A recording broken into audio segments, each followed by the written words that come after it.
안녕하세요. 박정윤의 멍냥멍냥의 박정윤 수의사입니다. 오늘은 그 구토에 대한 이야기를 할 건데요. 구토의 원인은 여러 가지가 있어요. 그 중에 굉장히 그냥 단순한 구토, 정말 구토를 한두 번 하고 말았을 때 집에서 케어가 가능한지, 또 반드시 병원에 가야 하는 경우는 어떤 경우인지에 대해서 간단하게 이야기를 나눠볼까 합니다. 앞에서 말씀드린 대로 구토는 정말 여러 가지 원인이 있습니다.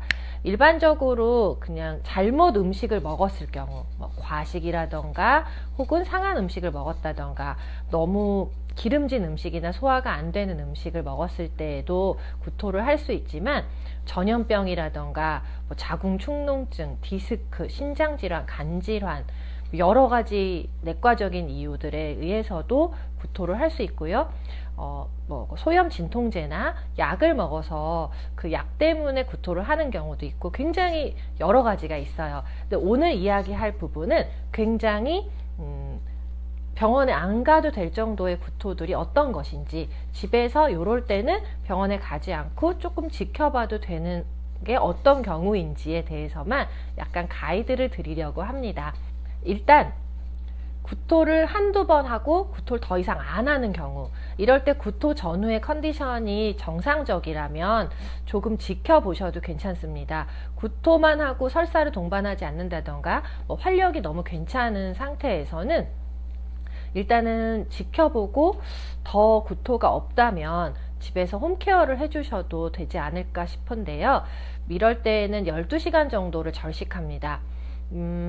물과 밥을 다 안 주시는 게 중요하고요. 그렇게 물도 안 먹었는데도 구토를 한다, 그러면 그때에는 병원에 반드시 가셔야 합니다. 그리고 그 12시간 정도 있으면 아이들이 이제 목이 말라 한다던가 입을 쩝쩝거리거나 할 수 있거든요. 이때에는 얼음을 좀 핥게 해주셔서 좀 목을 축이는 것도 방법이 될 수 있고요. 그런 다음 12시간이 지나서는 물을 소량 주세요. 물을 소량 주시고, 그 물을 먹고도 구토가 더 없다면 이렇게 좀 소화가 잘 되는 유동식이나 아니면 사료를 좀 이렇게 갈아서 좀 소화가 잘 되게 편하게 음식을 주시는 것을 추천드립니다. 이때에는 평소에 먹는 양의 3분의 1 정도만 주시는 거예요. 한 이틀 정도 유동식을 먹으면 좋겠고, 간식이나 껌 같은 건 그 시기에는 아예 주시지 않는 것이 좋습니다. 하루에 2번 정도 밥을 먹었다면 요 유동식을 먹는 시기 동안은 한 3번에서 4번 정도로 소량씩 나눠서 급여를 해서 속이 좀 편안하게 다시 회복을 할 수 있게 도와주시는 것이 중요합니다. 하지만 반드시 병원에 가야 하는 경우가 있습니다. 첫 번째, 어린 동물이거나 나이가 많은 동물의 경우, 2, 3개월 정도의 아이들은 한두 번의 구토가 전염병의 초기 증상일 수 있어요. 아침까지 밥 잘 먹고 잘 놀았는데 훅 구토하고 저녁에 확 처져서 다음날 파보장염으로 아이가 떠날 수도 있는, 그런 심각하게 급성으로 진행될 수 있기 때문에 어린 아이의 경우는 반드시 병원에 가셔야 합니다. 마찬가지로 나이가 많은 동물의 구토인 경우는 구토 한두 번만으로도 탈수가 오거나 쉽게 축 처질 수 있어요. 원인이 췌장염뿐만 아니라 장염, 췌장염 이런 게 아닌 간부전, 신부전, 중추신경계 문제나 자궁축농증의 문제들이 있을 수 있기 때문에 큰 병의 초기 증상일 수 있으니 반드시 병원에 가셨으면 좋겠습니다.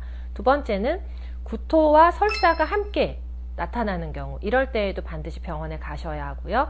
세 번째는 구토를 하고 식욕이 없거나 몸을 떨고 기운이 너무 없는 거예요. 그럴 때도 병원에 가셔야 합니다. 마지막으로 구토를 했는데 연거푸하고 하루 괜찮은 것 같더니 그 다음 날이나 며칠 뒤에 또 구토가 있어요. 그럴 때에는 병원에 가셔서 좀 체크를 받으시면 좋겠습니다. 또 구토물이 노란색 거품이나 음식물이 아니라 혈액이 섞여 있거나, 아니면 왜 커피 찌꺼기 같은, 이렇게 저희가 검은색 찌꺼기 같은 그런 게 있다면 그때에는 반드시 병원에 가셔서 체크를 하셔야 합니다. 참고로 고양이의 경우는 강아지랑 좀 다릅니다. 강아지보다 좀 더 쉽게 구토를 하는데요. 예를 들어서 좀 가장 흔한 원인은 털이에요.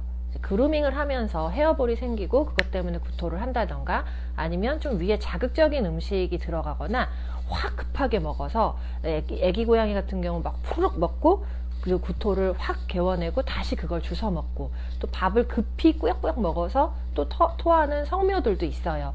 그래서 좀 아무 이유 없이 구토를 하나, 혹은 구토 전후에 컨디션이 좋고 식욕도 왕성해서 그냥 지나치는 경우들도 많습니다.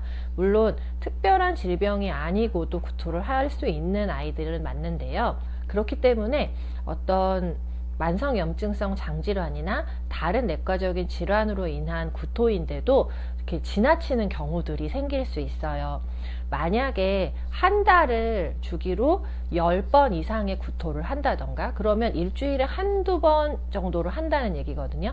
그렇게 만성적인 구토가 계속 있다면 반드시 병원에 한번 가셔서 만성염증성 장질환인지 좀 체크를 해보시는 게 좋습니다. 이 만성염증성 장질환은 확진이 좀 어려울 수 있기 때문에 제일 먼저 식이 조절을 먼저 하거든요. 그래서 그걸 기억해 두시고, 만성적으로 구토가 있는 고양이들은 일단 음식 컨트롤을 좀 해서 그것들을 룰아웃 한 후에, 그러니까 음식에 의한 구토는 아닌지를 먼저 이렇게 좀 감별한 후에 추가적으로 진단을 하시는 것도 도움이 될 것 같습니다.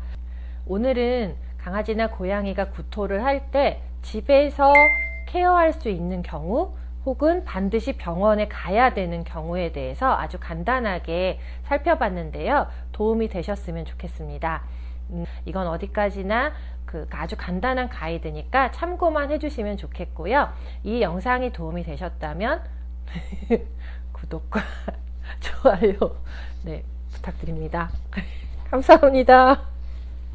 오늘 특별히 감사드리고 싶은 건 크크크님이십니다.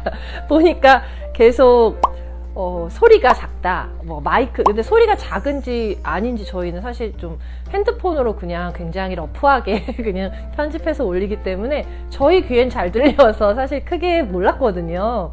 근데 소리가 작다고 하는데 어떻게 해야 되는지 몰랐고, 마이크가 있는데 전원을 안 켰더라고요.